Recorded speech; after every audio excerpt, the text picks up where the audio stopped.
ഞാനിവിടെ തയ്യാറാക്കാൻ പോണത് പരിപ്പ് കുത്തി കച്ചിയതാണ്. അതിനുവേണ്ടി ഒരു കപ്പോളം തോരപ്പരിപ്പാണ് എടുത്തേക്കണേ. അത് കഴുകി എടുത്തേക്കണയാണ്. ഇനി ഇത് ഞാനൊരു കുക്കറിലേക്ക് ഇട്ട് കൊടുക്കാൻ പോവാണ്. ഈ പരിപ്പ് ഞാനൊരു കുക്കറിലേക്ക് ഇട്ട് കൊടുത്തു.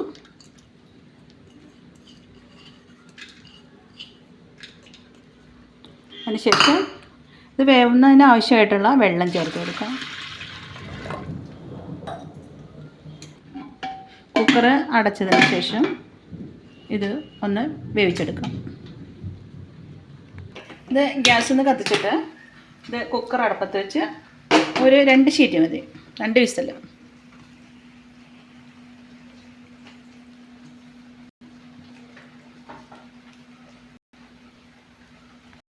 അരിമാലി വിഷയില്ലേ?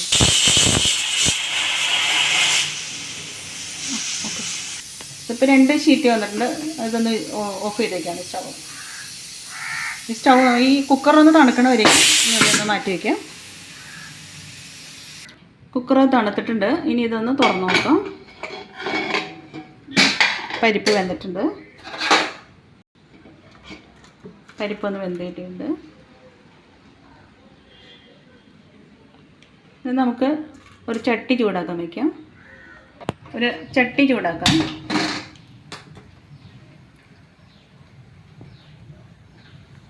ചട്ടി ചൂടായിട്ടുണ്ട്. ഇതിലേക്ക് 2 ടീസ്പൂൺ വെളിച്ചെണ്ണ ഒഴിച്ച് കൊടുക്കാം.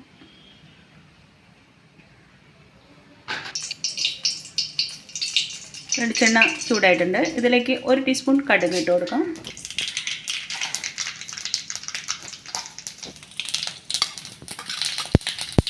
ഇതിലേക്ക് ചുവന്നുള്ളി 4 എണ്ണം ചതച്ചതും വെളുത്തുള്ളി 4 എണ്ണം ചതച്ചതും കൂടി ചേർത്ത് കൊടുക്കാം.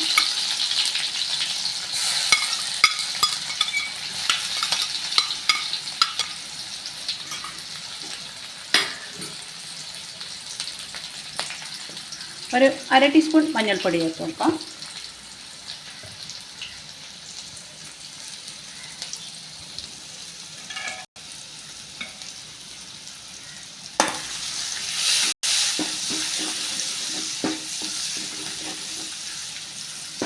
ഇത് പച്ചമണം ഒന്ന് മാറി കിട്ടിയിട്ടുണ്ട്.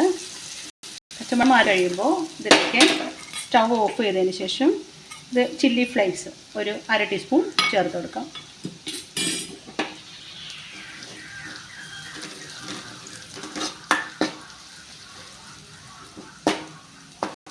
ഇതിലേക്ക് വേവിച്ച് വെച്ച പരിപ്പ് ഒഴിച്ചു കൊടുക്കണം.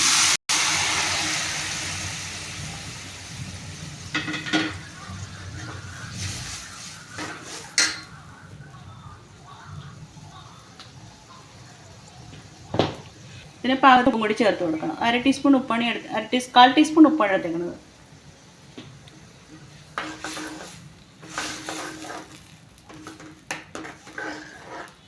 ഒന്ന് തിളക്കണ വരേക്ക് വെയിറ്റ് ചെയ്യണം.